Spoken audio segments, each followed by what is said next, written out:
Vasudevaya. Om Namo Bhagavate Vasudevaya. Bhagavad Gita as it is, chapter 9, text 26. Patram pushpam phalam toyam yo me bhaktya prayachati tadaham bhakti upahritam ashnami prayatatmanaha. So in the previous verse, Krishna said, Aham hi sarvayajnanam bhokta cha prabhureva cha. And then I'm the enjoyer of all sacrifices.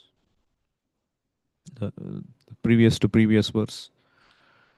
And if you worship me, yanti madhyajinopi mam, if you perform sacrifices for me, you will come to me. Naturally, one may ask, what kind of sacrifice is I should perform for Krishna? Is it very hard? What kind of sacrifice that is that I should do to please Krishna in order to go back to Godhead? So here Krishna says, no, no, no, it is very easy. Most of our day is spent in procuring food, eating food, cooking food, giving it to our family members. It's one of the most enjoyable part of the day. So Krishna says, that part you give to me. Patram pushpam phalam toyam. Does it have to be very grand? No, if you don't have, it doesn't mean that you should not give the grand things.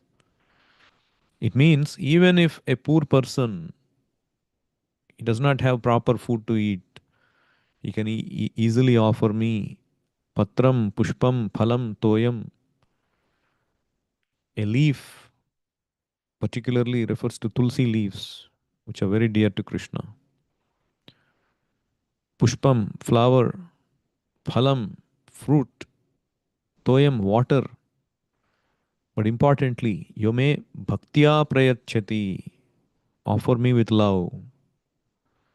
So you see, every chapter of Bhagavad Gita, Krishna comes to the point of bhakti.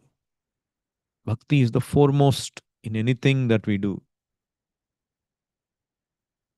As Krishna also concludes in this chapter, which is called the Raja Vidya Raja Guhya, the most confidential. Towards the end, he concludes with bhakti. In 18th chapter, he concludes with bhakti, the last final instruction of Krishna. So you see that bhakti is the essential ingredient. You cannot purchase God with our material abilities. Yume bhaktya prayachati tadaham bhakti upahritam ashnami. I eat that. Krishna is saying, ashnami prayatatmanaha. I eat that. So one might say, I am offering it, but that offering is still there on the plate. The atheists may question. So there was this disciple who came to the Guru. After a few days, he asked that question. You are offering every day prasadam to the Lord, and after that, we are taking it away, and everything is still there. How is it that God has eaten it? So now the Guru, he said, okay, I'll go out for some time. I have some work. By the time I come back, you, I'll give this homework, few verses you have to learn from the Upanishads. So please learn it, by heart it. And then this student is wondering, he's not answering my question. Okay, anyway, he may answer later. So they all by hearted. So this student also by hearted. So the, the spiritual master came back and asked all of them, and they all recited. And the student, he was a little not very, he could not learn very well, but still, in the final minute, he was looking at the paper, but somehow he got it. And then by his turn came, he closed the paper, gave the paper to the teacher, and he recited that verse. And then the guru was very happy. Oh, very good that all of you learned. And then he turned to the student and he said, "Did you memorize this verse? Has it entered your brain?" He said, "Yes." And then he opened the paper. "No, but the verse is still there on the paper. How is it that you took that verse from the paper, but still it is there on the paper?" And the student said, "No, how can, no, it doesn't mean I can erase everything on the paper. Whatever is there on the paper is with pen, it is there, but I have taken it and put it in my brain. The bhava I have taken, in essence." And then the teacher said, the guru said, "If it's possible for an ordinary person like you to take that verse and put it in your brain and still leave that verse here, cannot God do that when you offer prasadam?" In fact, for Krishna, there is nothing within and without. Everything is within Him. We are within Him. It is His energy.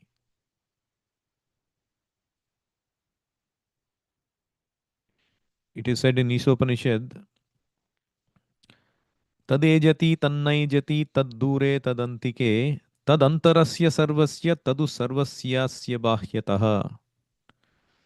The Supreme Absolute Truth, the Supreme Lord, He walks, but He does not walk. He is very far, but He is very near as well. He is within everything, yet He is outside of everything. That is the supreme, omniscient nature, inconceivable nature of the Lord.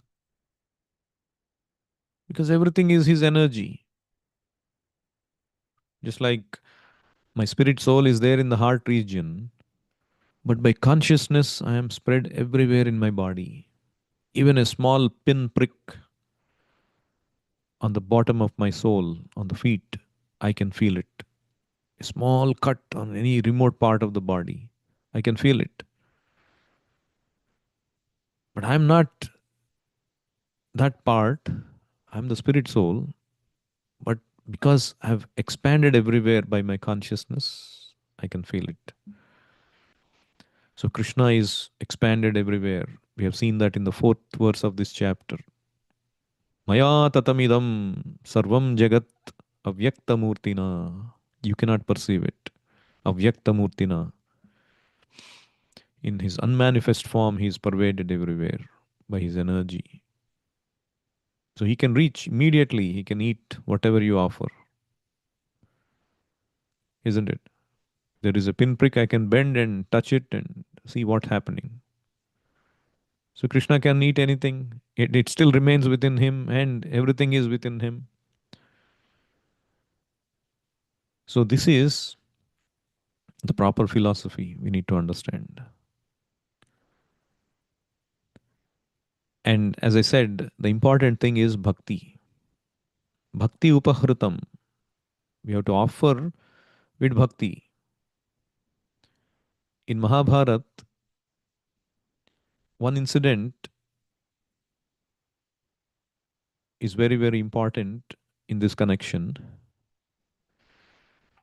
You know, the Pandavas were very dear friends and devotees. Duryodhana, he also lived in Hastinapura. He was the sworn enemy of Arjuna, Bhima, and his brothers. So one time he wanted to invite Krishna to a feast. Duryodhana was very wealthy, so he would have made all delicious foodstuffs, most opulent, and served in golden paraphernalia. And then he requested Krishna, "Please come and take your meal with me." Krishna objected, "I cannot eat anything because I have no appetite.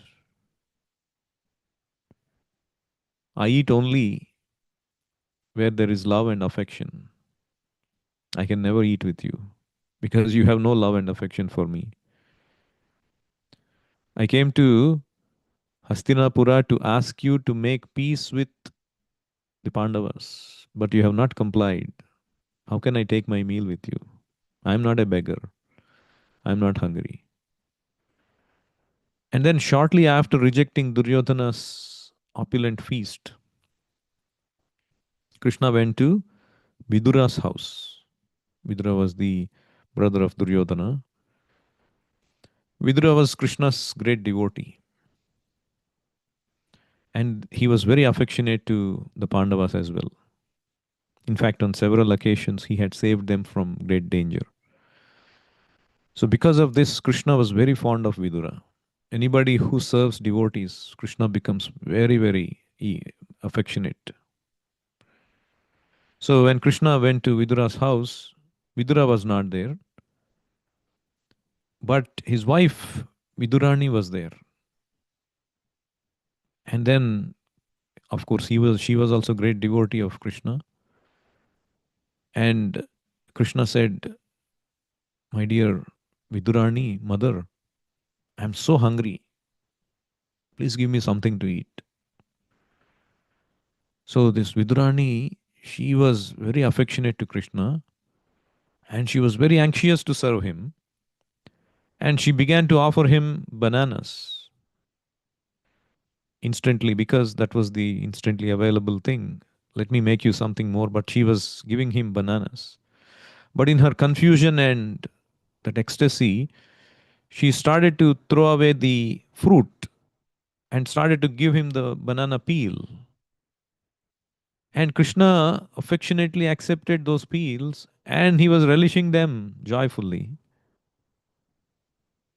And that tasted sweeter to him than all the preparations and offerings made so grandness by his queens in Dwaraka. And Krishna was absorbed completely like this. And then Vidura came and then he was astonished. "Hey, what are you doing?" He started to exclaim. And Krishna tried to caution him, "Oh, don't speak to her. She is not in her external senses. She is fully in transcendental affection." And then finally, Vidurani came back to her external consciousness. And then she realized what was happening and she became very embarrassed. And then Krishna became disappointed. "Oh, this fruit is not as tasty as these peels were."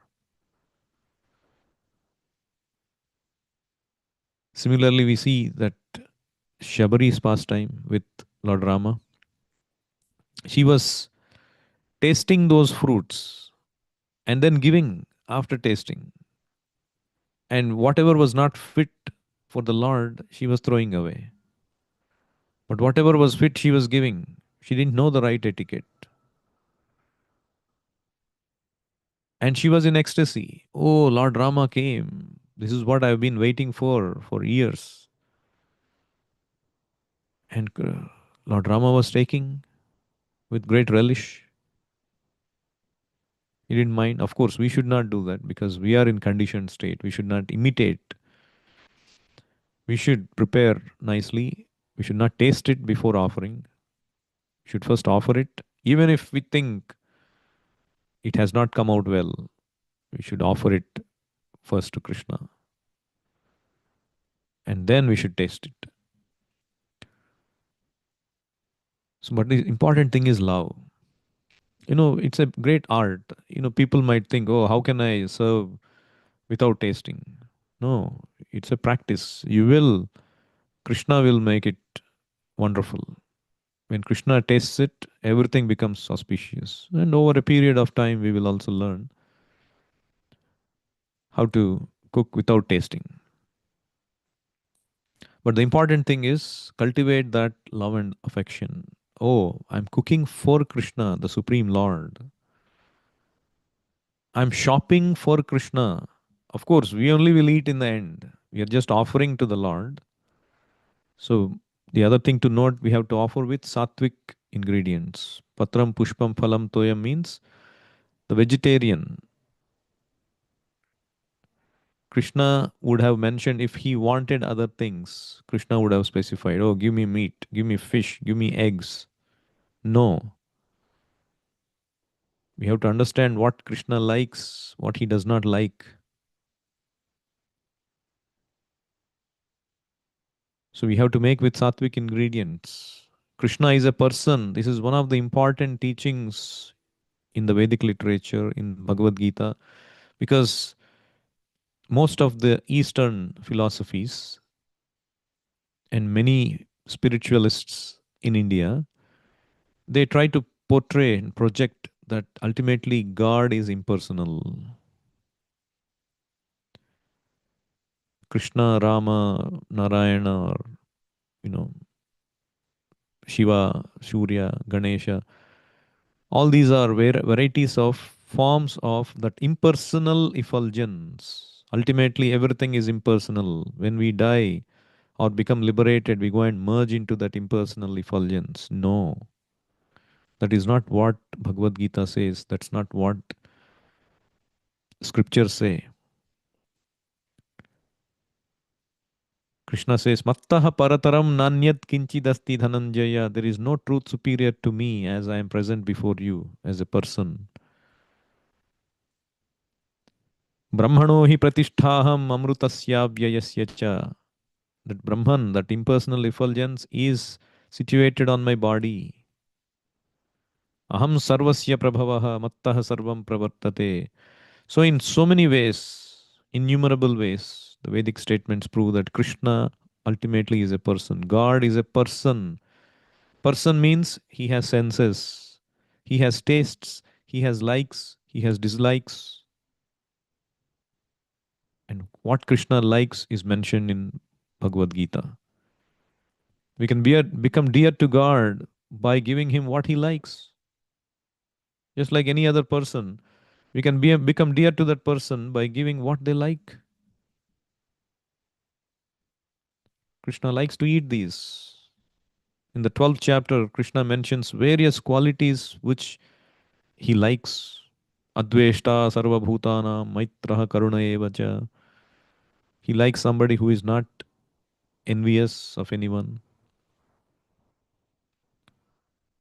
who does not get agitated by anything, who becomes satisfied with whatever comes of its own accord,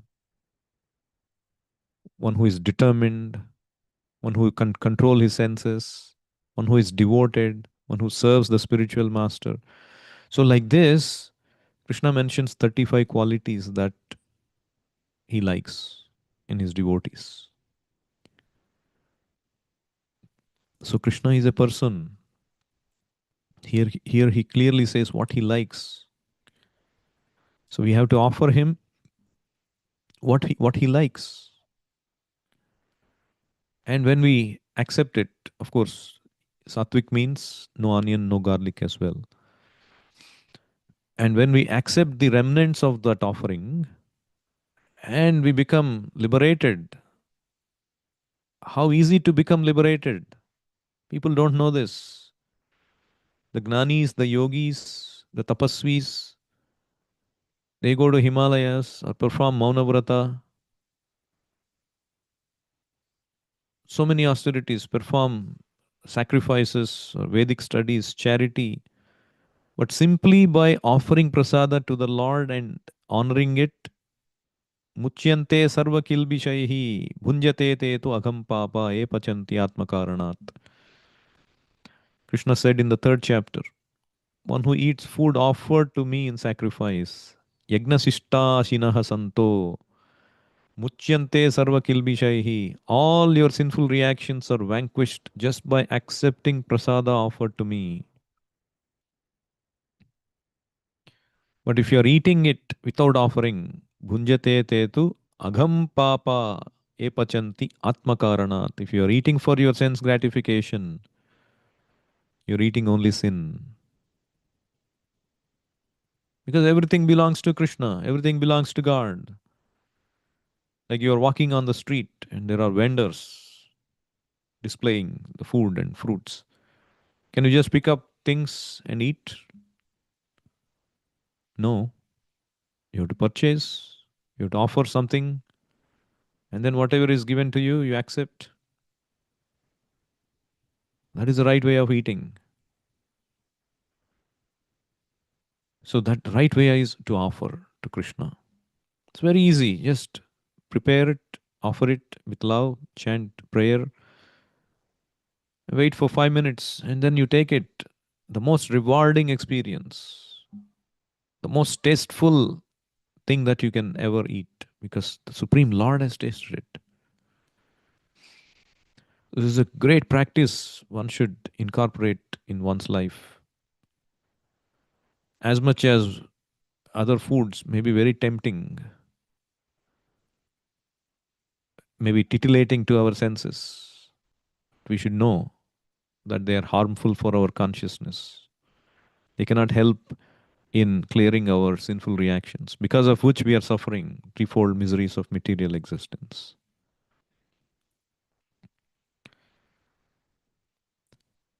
So, the other thing to note is, before that, I'd like to tell about this incident in Chaitanya Charitamrita about concerning Shuklambara Brahmachari. There used to be a person called Shuklambara. He was a brahmachari.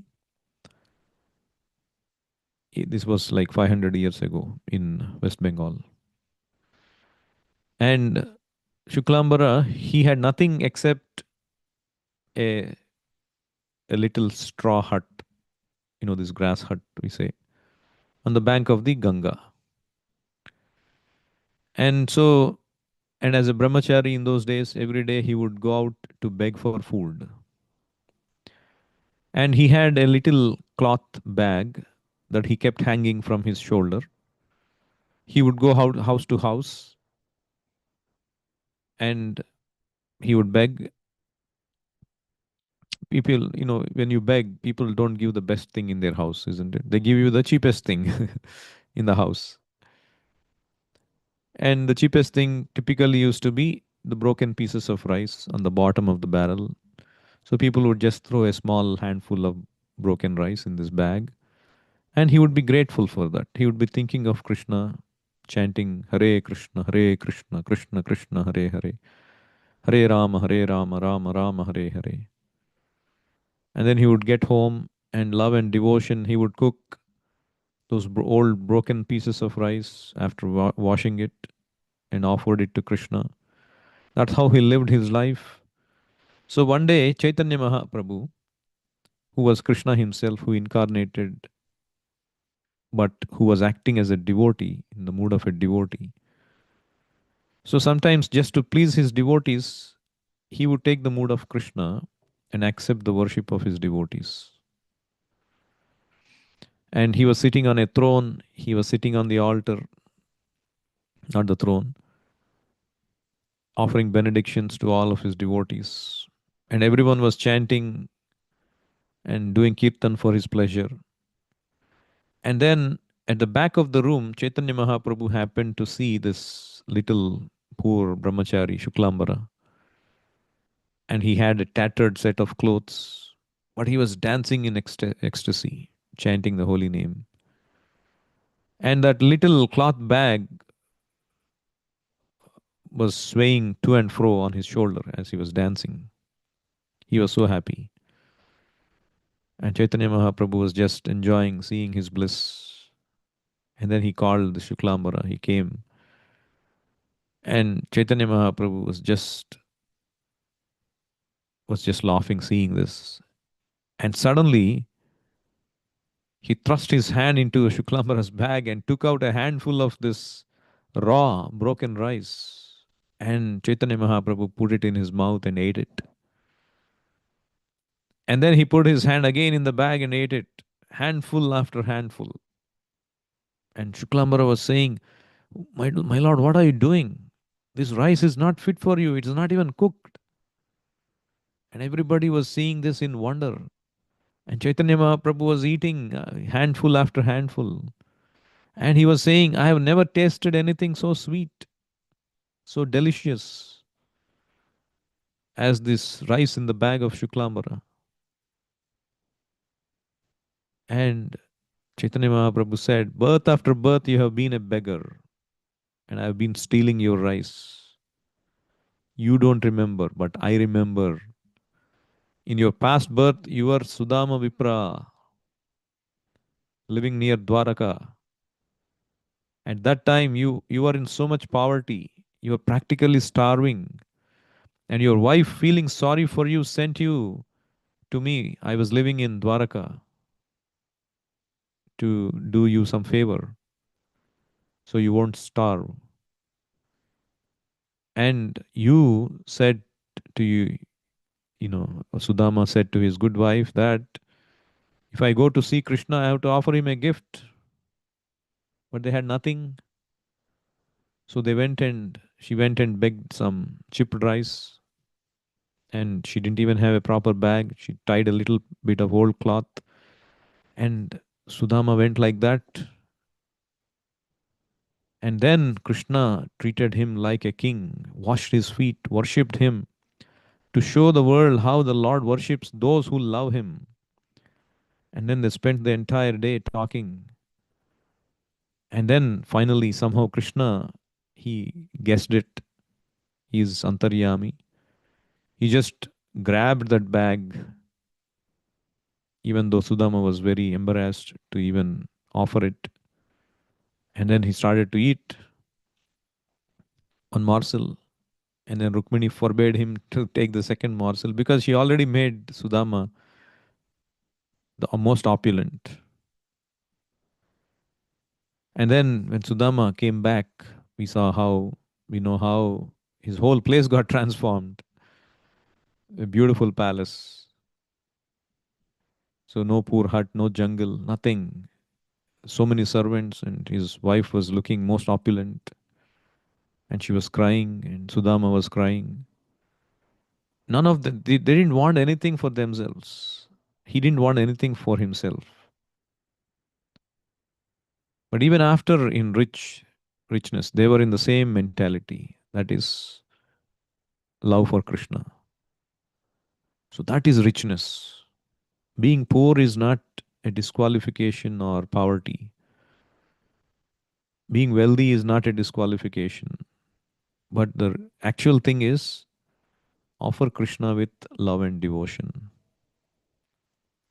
Have love and devotion. Cultivate love and devotion. That is the true richness that we should aspire for. And then finally, Prabhupada talks about the impersonalists cannot comprehend this verse. For them, this is just a metaphor or some kind of, they just cannot comprehend this verse. How can the supreme absolute truth have senses? How he can eat?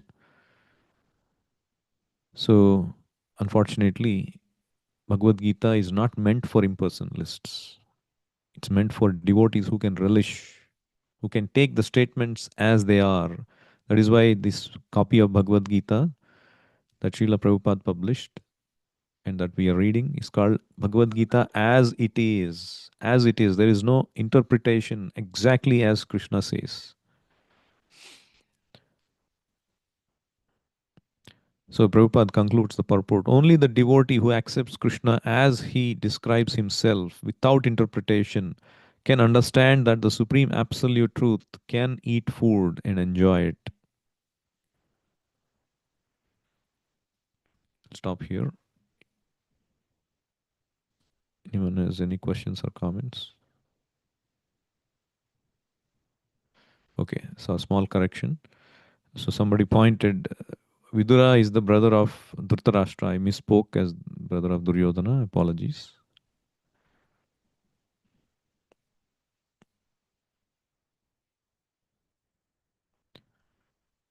Bhagavad Gita as it is की जाए, Srila Prabhupada की जाए, निताई गौर प्रेमानंदे, हरि हरि बोल.